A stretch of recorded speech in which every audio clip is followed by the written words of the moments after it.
अस्सलाम वालेकुम दोस्तों, कैसे हैं आप सब लोग। उम्मीद करता हूँ आप सब ठीक होंगे। आज की इस वीडियो के अंदर मैं आपको बताने जा रहा हूँ कि national bank of Pakistan NBP की जानिब से बहुत ज़्यादा जो है ना नौकरियों का आगाज़ किया गया है। और ये जो है ना फ्रेश ग्रेजुएट्स इंटरमीडिएट से लेकर जो है ना बैचलर्स मास्टर तक की जॉब्स हैं। ठीक है, ये बेसिक लेवल से लेकर जो है ना एक्सपर्ट लेवल तक की जॉब्स हैं। और इसके अंदर काफ़ी अच्छी जो है ना आपको तनख्वाह भी दी जाएगी, अलाउंस के साथ साथ और भी दूसरे जो है ना इसके लिए बेनिफिट्स हैं आपको बहुत ज़्यादा इसके अंदर। और एक और बात बताता चलूँ कि इसकी इन जॉब्स की जो है ना जो तादाद है, सीट्स हैं, वो काफ़ी ज़्यादा हैं। हर डिपार्टमेंट के अंदर काफ़ी अच्छी जॉब्स आई हुई हैं, काफ़ी अच्छा नंबर है। अभी इस वीडियो के अंदर मैं आपको बताता हूँ कि ये कौन सी जॉब्स हैं, कितनी किस्म की जॉब्स हैं और आपने किस तरह से इनको अप्लाई करना है, लास्ट डेट क्या है, सारा इसी एक वीडियो के अंदर। तो अगर आपने मेरे चैनल पाक बेनिफिट जोन को सब्सक्राइब नहीं किया हुआ तो आप इस मेरे चैनल को सब्सक्राइब करें और प्रेस द बेल आइकन, ताकि आपको हर नई आने वाली वीडियो की नोटिफिकेशन टाइमली मिल सके।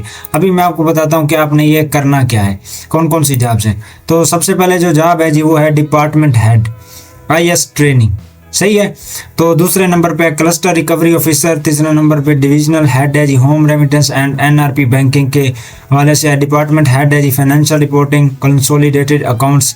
इसके बाद है जी manager financial data monitoring and IFRS, ठीक है। इसके बाद है department head financial data analysis, unit head credit processing management, unit head senior credit analyst. इसके बाद है जी लर्निंग मैनेजर AVP VP, सही है। इसके बाद है जी ट्रेड प्रोसेसिंग ऑफिसर, ठीक है। इसके बाद relationship manager, corporate branch manager, general banking officer, credit reviewer, team member, management audit, शरिया expert, unit head innovation and enablement.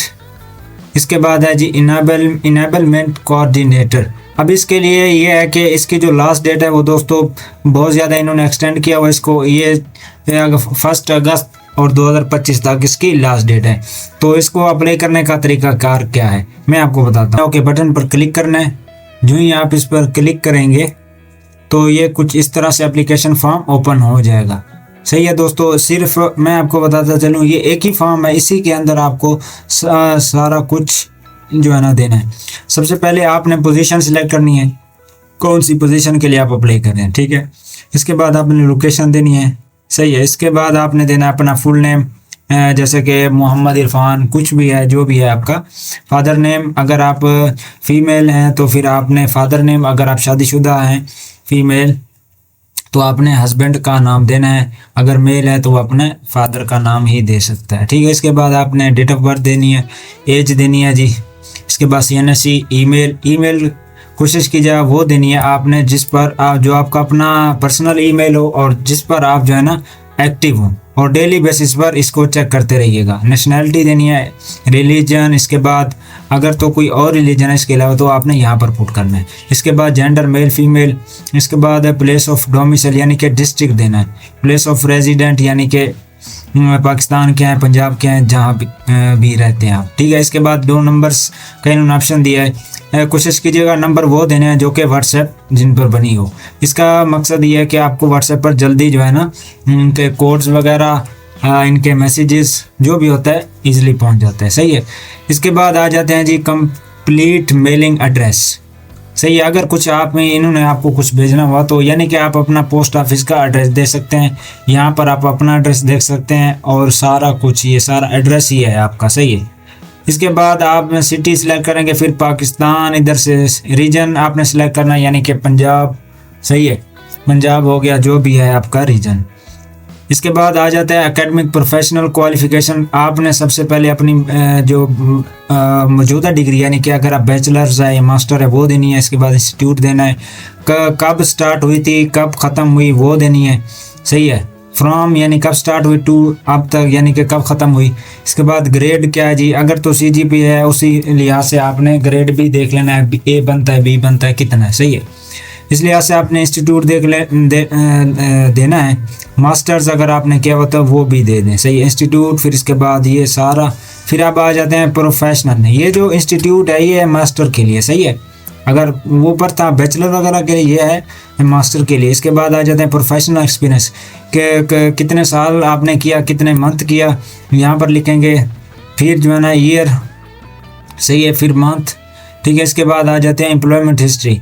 अगर आपने कहीं पर एक्सपीरियंस किया हुआ है तो वो सारा यहाँ पर लिख देंगे। इसके बाद आ जाते हैं जी नेम ऑफ ऑर्गेनाइजेशन, किस कंपनी के अंदर आपने काम किया, सही है, पोजीशन क्या थी, इंटर्नशिप थी या फिर आप परमानेंट थे, किस तरह से था, ग्रेड क्या था आपका, लेवल क्या था, सही है। इसके बाद कब से कब तक आपने की, इसके बाद नेम ऑफ ऑर्गेनाइजेशन, पोजीशन, ये सारा इसी तरह ये आपने फिर चेक कर देना है।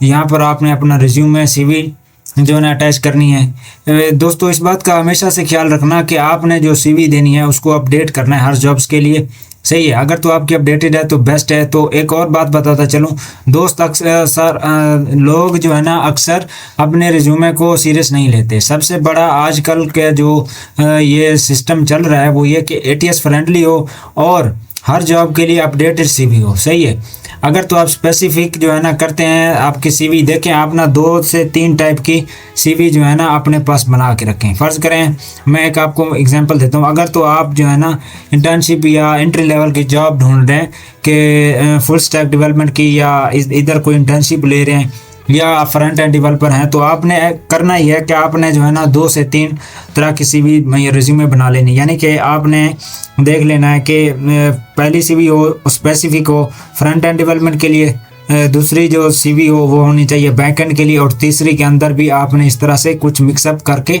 दे देना। तो इस तरह से होता है दोस्तों, 1 से 2 सीवी हो आपके पास। एक अगर तो स्पेसिफिक कहीं मांग रहे हैं तो स्पेसिफिक होनी चाहिए, अगर तो जनरल है तो उस लिहाज से भी आपको, आप लोग जो क्या करते हो एक ही सीवी हर जगह पर दे देते हो तो आपके चांसेस कम होते, फिर आप कहते हैं कि यार जॉब नहीं लगी, हमें कॉल नहीं आई, शॉर्ट लिस्ट नहीं हुए। तो दोस्तों अगर आप चाहते हैं कि मैं आपको प्रोफेशनल सीवी बना दूं तो मैं मुनासिब चार्जेस के अंदर आपको प्रोफेशनल एटीएस फ्रेंडली सीवी की भी जो है ना सर्विसेज देता हूं। मैं अपना व्हाट्सएप नंबर भी आपके साथ शेयर करता हूं डिस्क्रिप्शन के ऊपर भी, और यहाँ पर भी शो कर दूंगा स्क्रीन के ऊपर, तो आपने मुझसे कॉन्टैक्ट कर लेना है। सीवी का बहुत ज़्यादा ख्याल रखना है। अब अगर आप खुद बना सकते हैं तो ये बहुत ही अच्छा है, सही है। इसके बाद आपने चूज़ फाइल पर क्लिक कर देना है और सबमिट पर क्लिक कर देना, सही है। तो इस तरह से आपकी ये एप्लीकेशन सबमिट हो जाएगी, और दोस्तों आप जो है ना आपको फिर एक ईमेल आ जाएगी आपकी जीमेल पर। तो इसके अप्लाई करने के बाद आपने रेगुलरली चेक करते रहना है। तो अगर आपको मेरी वीडियो पसंद आई तो आपने मेरे चैनल पाक बेनिफिट जोन को ज़रूर